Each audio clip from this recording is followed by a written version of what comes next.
Assalamualaikum warahmatullahi wabarakatuh. Bismillahirrahmanirrahim. Hamdan wa syukran lillah. Salatan wa salaman ala Rasulillah wa ala alihi wa sahbihi wa mawalah. Amma ba'du. Para pemirsa dimanapun Anda berada, marilah senantiasa kita panjatkan puja dan puji syukur kita kepada Allah Subhanahu wa taala.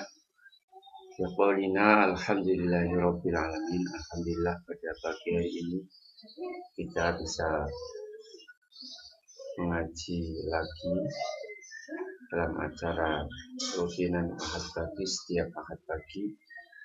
Semoga acara ini membawa keberkahan, kemaslahatan, kemanfaatan untuk kita semua. Kedua kalinya tidak lupa salawat dan salam kita aturkan ke Habibana Nabi Muhammad SAW, juga terlimpahkan kepada sahabat-sahabat beliau, kepada keluarga-keluarga beliau, dan kepada para tabi'in, tabi'at, para pengikut beliau ila yaumil qiyamah. Amin. Para pemirsa dimanapun Anda berada, untuk kajian pada pagi hari ini adalah tentang keutamaan mengerjakan sholat sunnah di dalam rumah sendiri. Wa min fadail ummah al-Muhammadiyah anna Allah subhanahu wa ta'ala ja'ala la al-thawaba al-kabira ala sholatin nawafili fil buyuti. Di antara keutamaan umat Muhammad ini adalah bahwasanya Allah Subhanahu wa taala telah menjadikan pahala yang sangat besar terhadap umat ini untuk mengerjakan sholat sunnah di dalam rumah. Famin dzalik anna sholata fil bait nurun. Antara keutamaan itu adalah bahwasanya sholat sunnah di dalam rumah itu merupakan cahaya. Rasulullah Shallallahu Alaihi Wasallam bersabda, "Amma sholatur rajuli fi baitihi fanur." Adapun sholatnya seorang lelaki di dalam rumahnya, ini lelaki bukan batasan ya,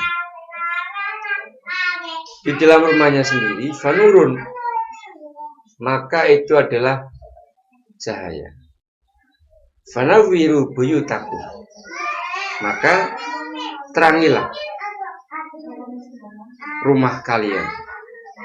Jadi jelas bahwa ini hadis menunjukkan bahwa sholat di dalam rumah, sholat sunnah itu nur, bisa menjadi penerang pada rumah tersebut. Artinya rumah yang tidak pernah dikerjakan sholat sunnah di dalamnya, maka rumah itu terlihat gelap. Meskipun mungkin rumah itu terang dengan lampu yang berwatt besar, meskipun rumah itu rumah yang megah, meskipun rumah itu rumah yang mewah, yang terang benderang, tapi kalau tidak pernah dikerjakan sholat sunnah di dalamnya, maka rumah itu pun akan terlihat gelap. Oleh karena itu, para pemirsa dimanapun Anda berada, sempatkan, luangkan waktu kalian, tubuh kalian untuk melakukan sholat sunnah di dalam rumah. Artinya hadis ini bagaimana artinya? Di samping rumah ini, sholat ini bisa menerangi rumah, juga sholat sunnah di dalam rumah ini bisa menyinari hati kita. agar hati kita ini khusyuk, tenang di dalam berkhulwat dengan Allah Subhanahu wa taala. Dan juga bisa menjadi penerang dari kelalaian. Hati yang orang yang nggak pernah sholat sunnah di rumahnya, maka kemungkinan besar hatinya akan lalai.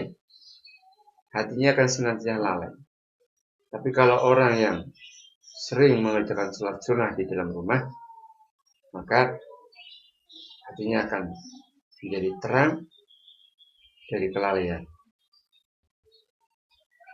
Wa syirahun bainal 'abdi wa rabbih, dan juga merupakan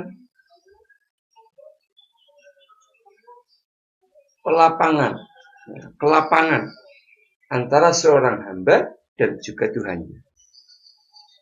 Yunaji khalian minal madahir. Dia bermunajat kepada Allah dengan bebas berekspresi kalau ibadah dalam rumah itu. Sehingga dengan adanya dia bebas berekspresi dengan Allah ketika di dalam rumah, maka dia akan merasakan keagungan Allah. Dia akan merasakan kebesaran Allah. Tapi kalau tidak pernah mengerjakan sholat sunnah di dalam rumah, dia nggak akan pernah merasakan demikian. Wa yaqifu dalilan amamul mu'ti subhanahu, dan dia akan berdiri dengan hina di depan sang pemberi kenikmatan, yaitu Allah Subhanahu wa taala. Fayang syarihu sadruhu bil iman wa munajat, sehingga hatinya akan menjadi lapang dengan dia dengan keimanan dan dengan adanya munajat dengan Allah Subhanahu wa taala. Waqad amara sallallahu alaihi wa alihi wasallam al-muslimin ayusallu an-nafila fil bait litarfarifa al-musalli rahmatullah walita'ummahu anwaru al-waddu'ah waliyash'ura kullu man fil bait bi khaufillahi ta'ala. Rasulullah sallallahu alaihi wa alihi wasallam sendiri menyuruh umat-umat muslim untuk melakukan sholat sunnah di dalam rumah, supaya rahmat Allah berterbangan hinggap kepada orang yang sholat itu. Rafrafa itu asalnya itu mengepakkan sayapnya. Kalau rafrafat to'ir, burung ini mengepakkan sayapnya mau terbang. Jadi kalau orang sholat di dalam rumah, ini rahmatullah, kasih sayang Allah mengepakkan sayapnya kepada orang yang sholat ini. Dan dia akan selalu diliputi oleh cahaya yang terang benderang. Dan agar setiap orang yang berada di rumah itu akan merasakan rasa takut kepada Allah Subhanahu wa taala. Dengan adanya kita mengerjakan sholat dalam rumah, anak-anak kita bisa melihat ayahnya sedang sholat, ibunya sedang sholat. Istri-istri kita bisa melihat ayahnya sholat malam, sholat sunnah, sholat qobliyah, sholat ba'diyah. Sehingga penduduk di rumah itu, penghuni di rumah itu pun akan merasakan rasa takut kepada Allah Subhanahu wa taala. Wa annahu jadirun bisana alaihi wa syukri lahu ala ma asbahu alaihi bin yamin. Dan ini lebih layak bagi orang yang mengerjakan sholat di rumah ini untuk memuji kepada Allah, untuk bersyukur kepada Allah atas curahan nikmat yang telah diberikan kepadanya. Lebih mensyukuri nikmat yang telah diberikan oleh Allah kepada kita. Qala Rasulullah sallallahu alaihi wasallam, "Idza qada ahadukum as-salata fi masjidihi falyaj'al li baitihi nasiban min salatihi. Fa inna Allaha ja'ilun fi baitihi min salati khairan." Hadis riwayat Imam Muslim dan yang lain. Dan diriwayatkan pula oleh Imam Ibnu Khuzaimah di dalam sahihnya.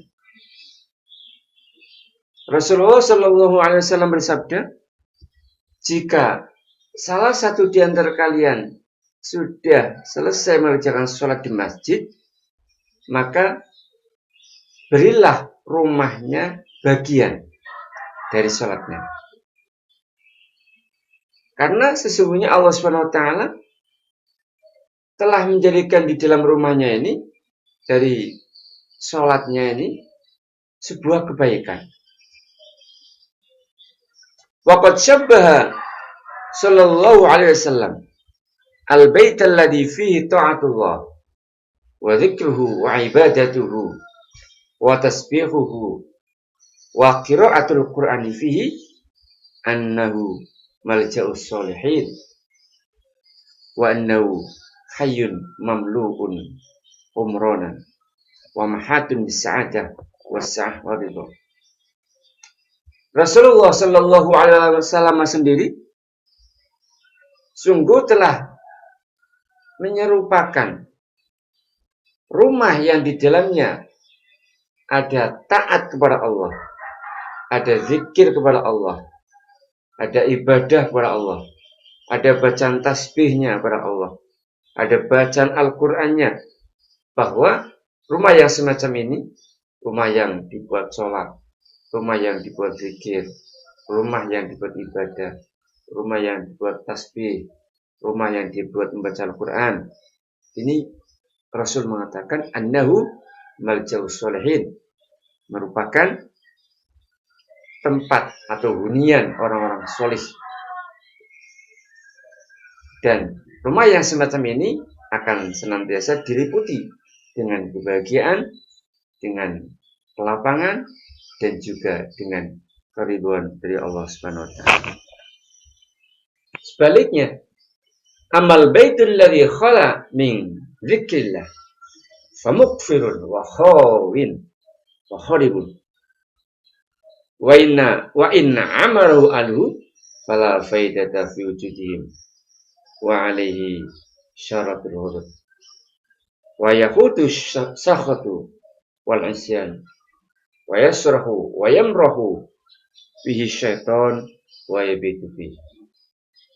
Sebaliknya, rumah yang tidak pernah dibuat penuh berzikir kepada Allah, rumah yang gak pernah dikerjakan sholat sunnah di dalamnya, rumah yang gak pernah dibacakan Al-Quran, rumah yang gak pernah dibacakan tasbih, maka rumah itu tandus, rumah itu kosong, rumah itu roboh. Meskipun penghuninya meramaikan dengan apapun, maka itu tidak ada faedahnya, nggak berfaedah sama sekali. Dan bahkan mereka akan mendapatkan tanda-tanda kemurkaan.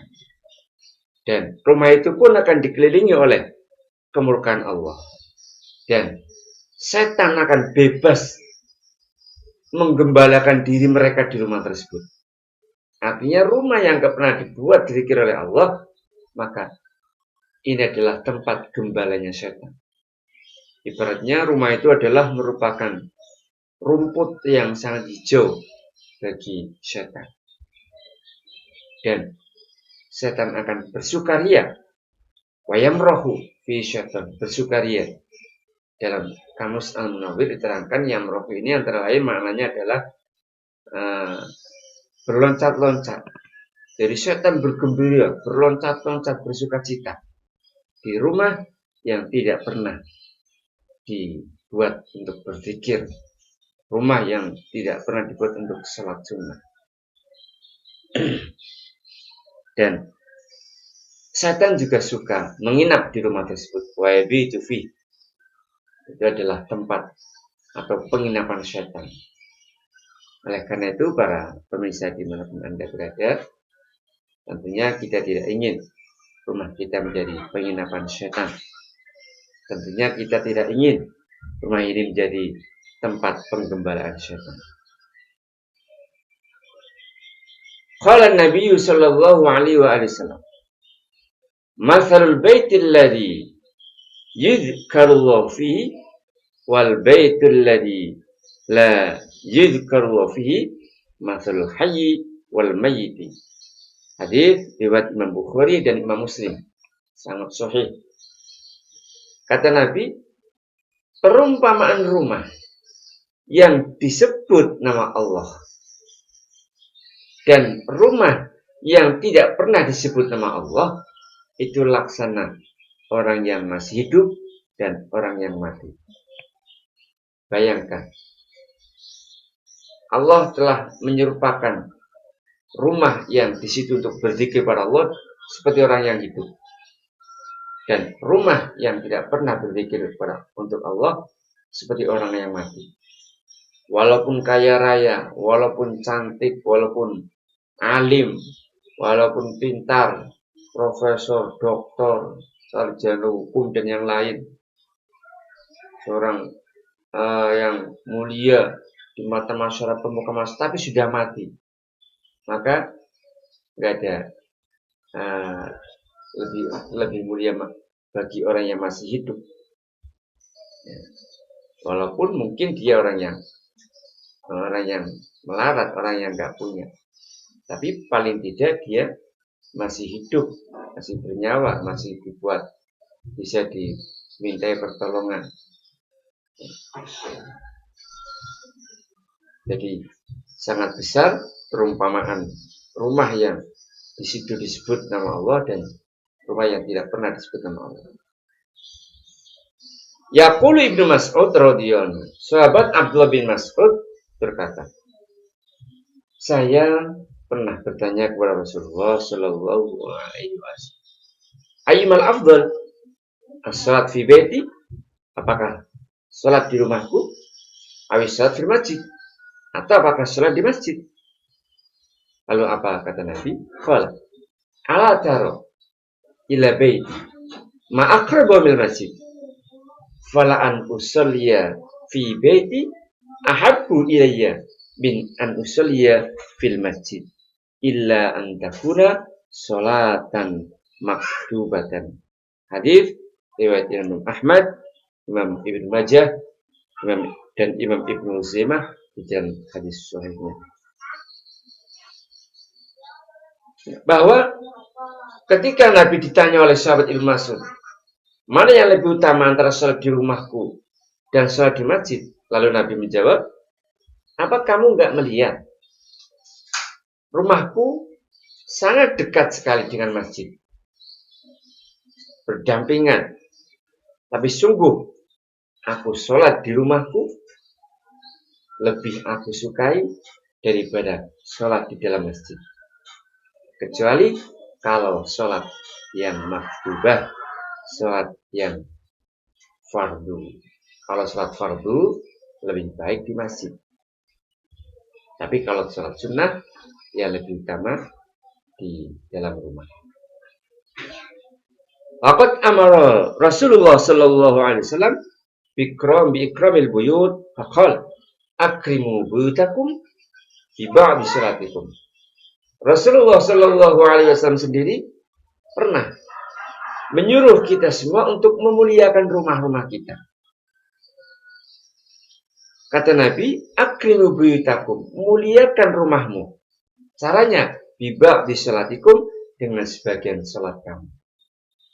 Artinya kalau kita sholat di dalam rumah, berarti kita telah memuliakan rumah kita sendiri.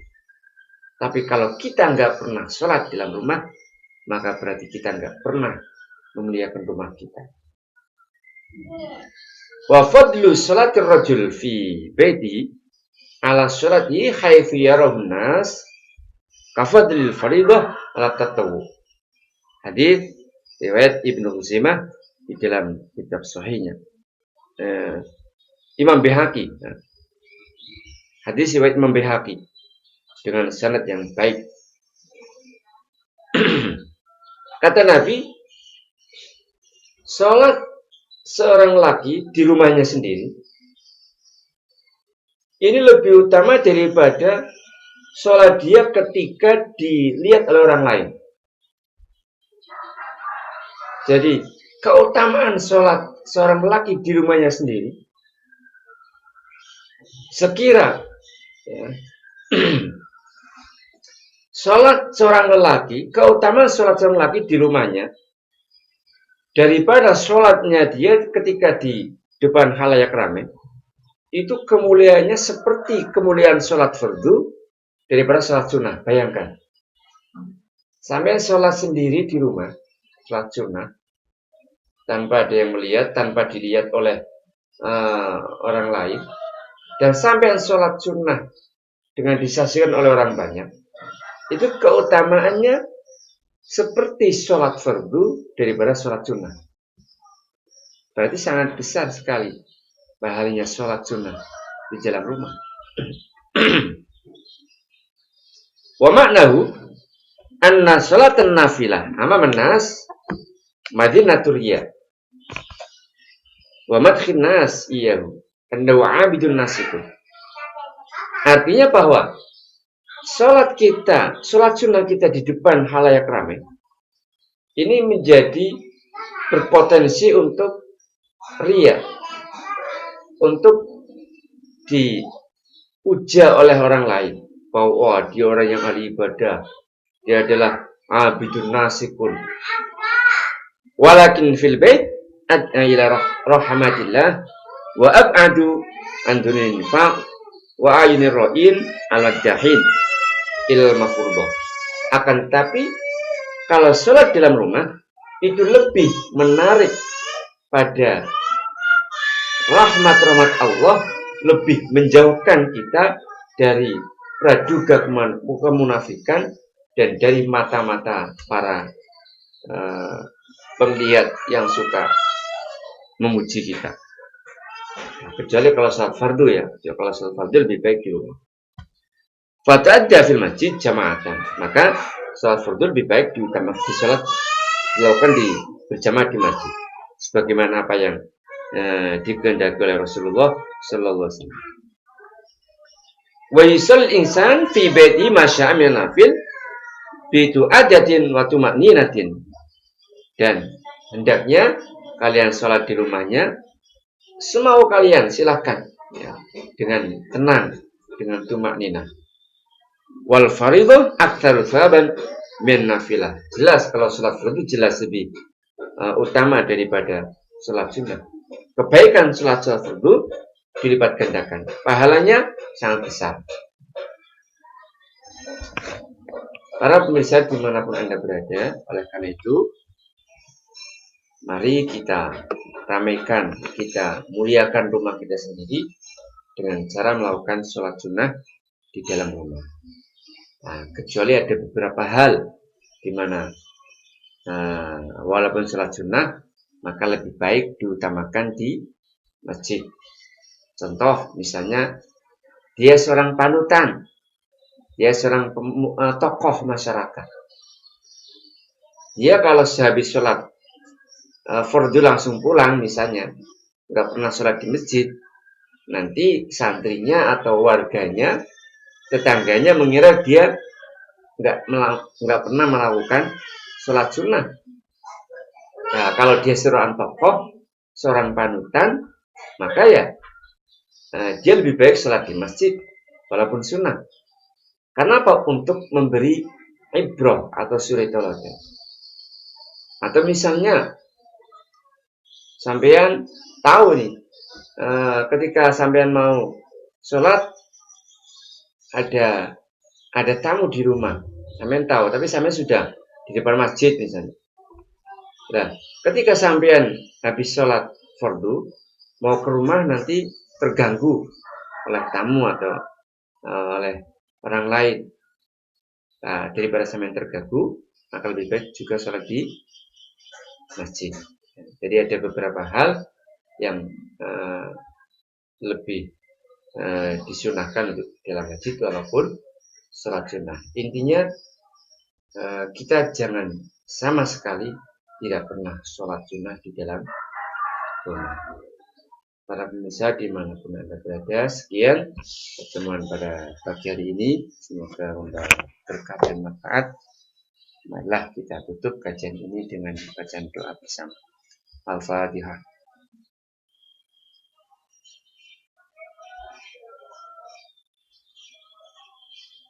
Bismillahirrahmanirrahim. Alhamdulillahirabbil alamin. Alhamdulillah. Ya Rabbana lakal hamdu kama yanbaghi li jalali subhanaka la nuhsi sana'an 'alaika kama ahsib walakal hamdu hatta tarda walakal hamdu idza radita ridha. Allahumma ya Allah la tuzigh qulubana ba'da idh hadaytana wa hab lana rahmah innaka antal wahhab. Allahumma salimna wa salim ahlana wa salim syuyukhana wa salim talabana wa ala wa salim ikhwatina wa salim jama'atana wa salim muslimin min afadi dunia min adil akhirah wa min jami masaib dunia min akhirah, khususan wa min musibati corona. Allahumma ya Allah la tuzigh qulubana ba'da idh hadaytana wa hab lana rahmah innaka antal wahhab. Wa sallallahu alaihi Muhammadin nabiyil ummi wa ala alihi wasallam. Subhana rabbika rabbil izzati amma yasifun.